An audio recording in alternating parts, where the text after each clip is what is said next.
Welcome back to 9+ news.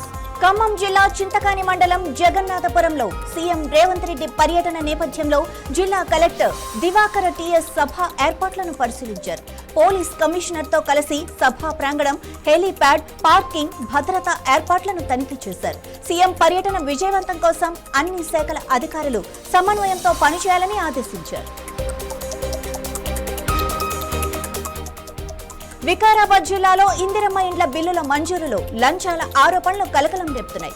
50,000 bill మంజూరుకు 10,000 లంచం demand చేశారంటూ అధికార పార్టీ నేతపై లబ్ధిదారులు ఆరోపిస్తూ వీడియోలను సోషల్ మీడియాలో విడుదల చేశారు. ఈ ఘటనపై పూర్తి స్థాయిలో విచారణ జరిపి బాధ్యులపై చర్యలు తీసుకోవాలని బాధితులు డిమాండ్ చేస్తున్నారు.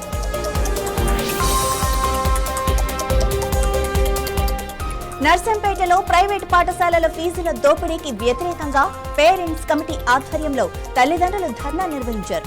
అధిక ఫీజులు వసూలు చేస్తున్న పాఠశాలలపై వెంటనే చర్యలు తీసుకోవాలని విద్యాశాఖను డిమాండ్ చేశారు. స్థానిక కౌన్సిలర్లు, భారతీయ జనతా పార్టీ ఈ ఆందోళనకు మద్దతు ప్రకటించాయి. ములుగు జిల్లా ధర్మవరం ఇసుక క్వారీలో లారీ డ్రైవర్ కు డ్రంక్ అండ్ డ్రైవ్ తనిఖీలు నిర్వహించారు. మద్యం సేవించి వాహనాలు నడపవద్దని, ట్రాఫిక్ నిబంధనలు పాటిస్తూ అప్రమత్తంగా డ్రైవింగ్ చేయాలని డ్రైవర్లకు అవగాహన కల్పించారు. ప్రమాదాల నివారణే లక్ష్యంగా ఈ తనిఖీలు చేస్తున్నట్లుగా క్వారీ నిర్వహణ తెలిపింది. ప్రభుత్వ చీఫ్ విప్ జీవి ఆంజనేయులు మాజీ సీఎం జగన్మోహన్ రెడ్డి వైఎస్ఆర్సీపీ విధానాలపై తీవ్ర విమర్శలు చేశారు. అమరావతి అభివృద్ధిని చూసి ఓర్వలేకనే జగన్ అబద్దాల ప్రచారం చేస్తున్నారని ఆరోపించారు. అలాగే మాజీ ఎమ్మెల్యే బొల్ల బ్రహ్మనాయుడుపై కూడా తీవ్ర ఆరోపణలు చేస్తూ అక్రమాలు, భూదందాలపై సమాధానం చెప్పాలని డిమాండ్ చేశారు. హనుమకొండ అంబేద్కర్ జంక్షన్ లో భూ కబ్జాదారుల నుంచి ప్రాణ భయం ఉందంటూ సురేందర్ అనే వ్యక్తి వినూత్నంగా నిరసన తెలిపారు. వరంగల్ జిల్లా దుగ్గొండి మండలం పొన్నకల్ గ్రామానికి చెందిన ఆయన తమ తాతల నుంచి వారసత్వంగా వచ్చిన భూమిపై కొందరు అక్రమంగా హక్కు చెబుతున్నారని ఆవేదన వ్యక్తం చేశారు. యాదాద్రి భువనగిరి జిల్లా కలెక్టరేట్ లో నిర్వహించిన ప్రజావాణి కార్యక్రమంలో జిల్లా కలెక్టర్ అనురాగ్ జయంతి వినూత్న విధానానికి శ్రీకారం చుట్టారు. ప్రజావాణికి వివిధ శాఖల అధికారులు గైర్హాజరవడం, ప్రజలకు అందుబాటులో లేకపోవడంపై అసంతృప్తి వ్యక్తం చేసిన కలెక్టర్ కలెక్టరేట్ హాల్లో ప్రతి శాఖ అధికారి పేరు, హోదాతో ప్రత్యేక నేమ్ బోర్డులు ఏర్పాటు చేయించారు.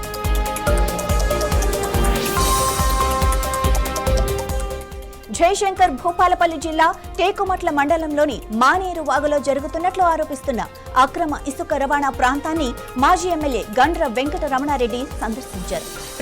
ప్రజా ప్రతినిధుల నుంచి ఫిర్యాదులు రావడంతో ఆయన అక్కడికి వెళ్లి పరిస్థితిని పరిశీలించారు. భద్రాద్రి కొత్తగూడెం జిల్లా మణుగూరులో నూతనంగా నిర్మించిన పోలీస్ స్టేషన్ భవనాన్ని తెలంగాణ డీజీపీ సివి ఆనంద్ ప్రారంభించారు. ఈ సందర్భంగా జిల్లా పోలీస్ అధికారులు ఆయనకు ఘన స్వాగతం పలికారు. అనంతరం పోలీస్ అధికారులతో సమావేశమైన డీజీపీ పలు కీలక సూచనలు కూడా చేశారు. మక్కల కొనుగోలులో జరిగినట్లు ఆరోపిస్తున్న అవినీతిపై సమగ్ర విచారణ జరిపించి రైతులకు జరిగిన అన్యాయాన్ని సరిదిద్దాలని మాజీ ఎమ్మెల్యే గండ్ర వెంకట రమణారెడ్డి ప్రభుత్వాన్ని డిమాండ్ చేశారు. బీఆర్ఎస్ ఆధ్వర్యంలో చిట్యాల మండల కేంద్రంలో నిర్వహించిన ధర్నాలో ఆయన పాల్గొన్నారు. జగిత్యాల జిల్లా మాల్యాల మండల కేంద్రంలో చొప్పదండి మాజీ ఎమ్మెల్యే సుంకే రవిశంకర్ బీఆర్ఎస్ నాయకులతో కలిసి సమావేశం నిర్వహించారు.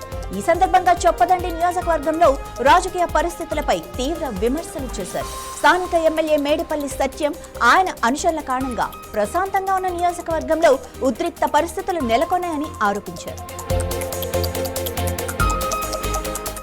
మహబూబాబాద్ జిల్లా తొర్రూరులో నకిలీ విత్తనాలు విక్రయించారంటూ రైతులు సాయికృష్ణ ఫెర్టిలైజర్ దుకాణం ఎదుట ధర్నా నిర్వహించారు. తాము కొనుగోలు చేసిన KNM 1638 వరుణ్ కంపెనీ వరి విత్తనాలు వారం రోజులు గడిచినా మొలకెత్తలేదని ఆవేదన వ్యక్తం చేశారు. సిద్దిపేట జిల్లాలో అవినీతి నిరోధక శాఖ అధికారులు మరో అవినీతి అధికారిని రెడ్ హ్యాండెడ్ గా పట్టుకున్నారు. నాలా కన్వర్షన్ దరఖాస్తుల ప్రాసెసింగ్ కోసం 70,000 లంచం తీసుకుంటూ చేర్యాల మండల వ్యవసాయ అధికారి ఏసీబీకి చిక్కారు. అనంతరం నిందితుడిని అరెస్టు చేసి ప్రత్యేక ఏసీబీ కోర్టులో హాజరుపరిచారు. రాష్ట్రంలో ఎన్నికల కమిషన్ ఆధ్వర్యంలో కొనసాగుతున్న సర్ ప్రక్రియపై కేటీఆర్ తెలంగాణ భవన్లో పార్టీ ప్రత్యేక కమిటీ సభ్యులతో సమీక్ష నిర్వహించారు. ఈ సందర్భంగా BLOలు చాలా చోట్ల ఓటర్లకు సరైన అవగాహన కల్పించడంలో విఫలమవుతున్నారని ఆయన అసంతృప్తి వ్యక్తం చేశారు. మెదక్ జిల్లా కలెక్టర్ ఆధ్వర్యంలో నిర్వహించిన ప్రజావాణి కార్యక్రమానికి భారీగా విద్యార్థులు, తల్లిదండ్రులు హాజరయ్యారు. విద్యా హక్కు చట్టం అమలు, ప్రైవేట్, కార్పొరేట్ విద్యా సంస్థలపై నియంత్రణ, BC, ST, SC, EWS విద్యార్థులకు 25% సీట్ల అమలు వంటి అంశాలపై వారు వినతి పత్రం అందజేశారు. జూబ్లీహిల్స్ జోన్ పరిధిలోని సనత్ నగర్ లో పోలీసులు కాటన్ సెర్చ్ ఆపరేషన్ నిర్వహించారు. తనిఖీలో అక్రమ మద్యం స్వాధీనం చేసుకుని ఇద్దరిని అరెస్టు చేశారు. పత్రాలు లేని 35 ద్విచక్ర వాహనాలు, 5 ఆటోలను స్వాధీనం చేసుకుని పోలీసులు దర్యాప్తు కొనసాగిస్తున్నారు. భద్రాద్రి కొత్తగూడెం జిల్లా దమ్మపేట మండలంలో 21 ఎకరాల్లో నాటిన కొబ్బరి మొక్కలను గుర్తు తెలియని వ్యక్తులు ధ్వంసం చేయడం కలకలం రేపింది. భూ కబ్జా కోసమే ఈ ఘటన జరిగిందని గిరిజన రైతులు ఆరోపిస్తూ పోలీసులకు ఫిర్యాదు చేశారు. ఘటనా స్థలాన్ని మాజీ ఎమ్మెల్యే మెచ్చా నాగేశ్వరరావు సందర్శించి బాధితులకు న్యాయం చేయాలని డిమాండ్ చేశారు.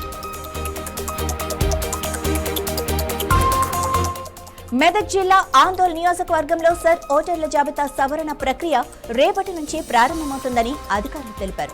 గ్రామ పంచాయతీ కార్యాలయం వద్ద ఎన్యూమరేషన్ ఫారాలు నింపేందుకు ప్రత్యేక ఏర్పాట్లు చేసినట్లు వెల్లడించారు.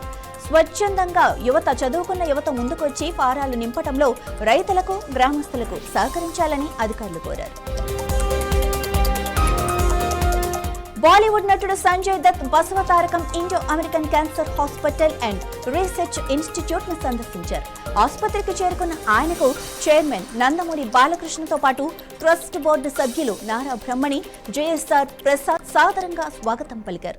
అనంతరం సంజయ్ దత్ వైద్యులు, రోగులతో మాట్లాడి వారి ఆరోగ్య పరిస్థితులను తెలుసుకున్నారు.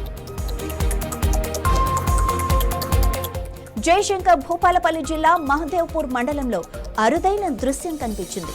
పూసుకుపల్లి శివారులో ఇటీవల తవ్విన 3 బోర్ల నుంచి మోటార్లు లేకుండానే నీరు ఉబికి రావడంతో రైతులు ఆనందం వ్యక్తం చేస్తున్నారు. భూగర్భ జలమట్టం పెరగటమే దీనికి కారణమని స్థానికులు భావిస్తున్నారు. హైదరాబాద్ పాత బస్తీ చాంద్రాయణగుట్ట నియోజకవర్గంలోని బండ్లగూడ ప్రాంతంలో సారథి ఆర్గనైజేషన్ ఆధ్వర్యంలో ఇందిరమ్మ చీరల పంపిణీ కార్యక్రమం నిర్వహించారు. ప్రజ్వల గౌడ్ ఆధ్వర్యంలో మహిళా శక్తి గ్రూప్ సభ్యులు రేషన్ కార్డున్న లబ్ధిదారులకు చీరలు పంపిణీ చేశారు. అబ్దుల్లాపూర్ మెట్ పోలీస్ స్టేషన్ పరిధిలోని విషాద ఘటన చోటు చేసుకుంది.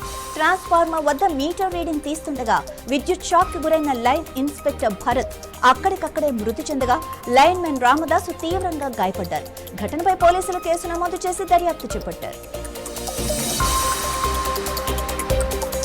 విశాఖపట్నం పెందుర్తి పోలీస్ స్టేషన్ పరిధిలోని ప్రహ్లాదపురంలో వృద్ధురాలు పైడమ్మ హత్య కలకలం రేపింది. ఇంట్లో ఒంటరిగా నిద్రిస్తున్న సమయంలో బంగారు ఆభరణాలు దోచుకొని హత్య చేసినట్లు స్థానికులు అనుమానిస్తున్నారు. సమాచారం అందుకున్న పోలీసులు ఘటనా స్థలానికి చేరుకొని కేసు నమోదు చేసి దర్యాప్తు చేపట్టారు.